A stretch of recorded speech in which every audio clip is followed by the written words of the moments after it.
السلام علیکم ورحمۃ اللہ وبرکاتہ. محترم عزیزانو، نن درته یو ډیره اسانه او ډیره جلالی وظیفه طاقتور وظیفه وړاندې کوم. دا وظیفه ډیره اسانه ده، ډیره بابرکت واله ده او د شوال مکرم برکتی میاش روانه ده. په هغه کې دا بل عمل هم برکتی عمل دی. دا وظیفه چې کومه ده دا ډیره برکتی ده او جلالی وظیفه ده، اسانه وظیفه ده. نو محترمو، دا وظیفه چې مونږ او تاسو په ترتیب سره او په توجه په دهان سره وکړو، نو محترمو زمونږه چې کوم حاجتونه دي هغه به الله جل شانه په خپل فضل و کرم سره او د دې وظیفې په برکت سره به الله جل شانه پوره کوي. نو محترمو، دا وظیفه دا د څه دپاره ده؟ دا خصوصا د رشتہ دارۍ دپاره.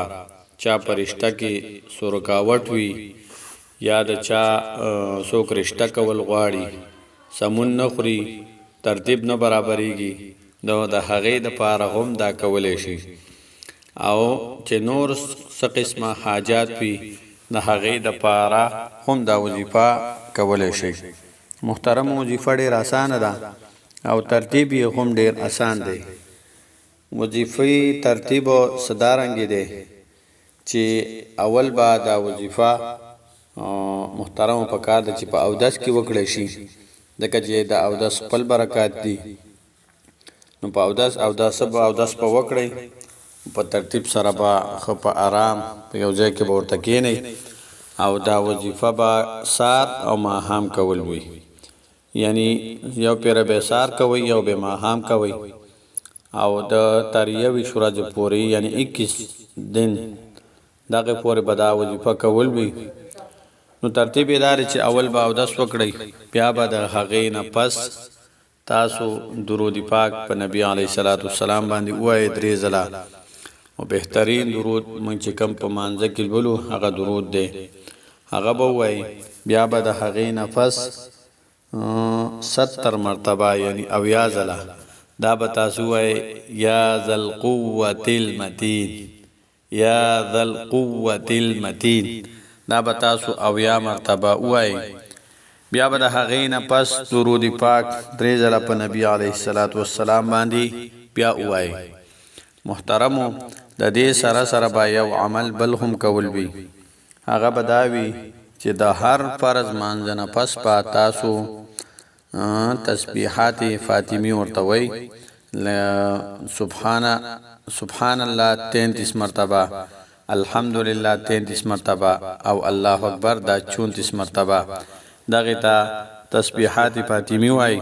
نو دا به د هر مانځه نه پس دا به ورسره لازمی کوئ او دا وظیفه به سار مانځه نه پس 70 مرتبه او بیا ماښام مانځه نه پس بیا 70 مرتبه.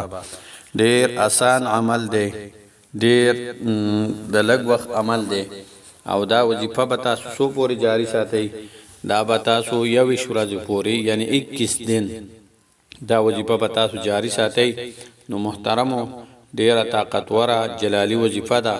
ستاسو دا کار، ستاسو حاجت، ستاسو رشتہ داری یعنی رشته کول چې رشتې کم مسائل وي، هر څومره مسائل چې د رشتې سره جوړاو دي د هغې سره منسلک دي، لګېدلي دي، نو هغه به ټول الله جل شانه د دې وظیفې په برکت سره هغه رکاوټونه به ختموي او دا کم مسائل چې دي هغه به مو سره ختمیږي. او محترمو، د کمو حاجاتو دپاره چې تاسو کوئ هغه حاجتونه به الله جل شانه په خپل فضل و کرم سره او د دې وظیفې په برکت سره پوره کوي. نو دا ډېر اسانه وظیفه، ډیره برکته جلالی وظیفه ده. دا په خپله هم وکړئ محترمو او د ثواب په نیت باندې، د صدقه جاریه په نیت باندې نور مرګرو سره هم شیر کړئ. السلام علیکم ورحمت الله وبرکاته.